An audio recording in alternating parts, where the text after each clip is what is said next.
মাহে রমজান সামনে, এবারের রমজানে টার্গেট নাও 30 দিনের রোজার মাধ্যমে দিল থেকে আল্লাহর কাছে এইভাবে 30টা দিন হাতে গুনে তুমি আল্লাহর সাথে ওয়াদাবদ্ধ হও যে আল্লাহ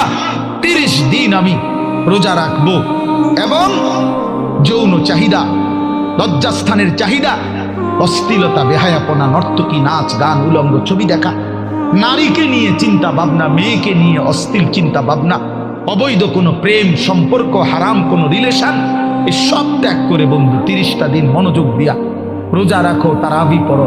ইফতার করো, সাহারি করো, তাসবিহ পড়ো, তেলাওয়াত করো, কোনো আলেমে দ্বীনের সাথে উঠা বসা করো, ইমাম সাহেবের সাথে সম্পর্ক করো। ইনশাআল্লাহ দেখবা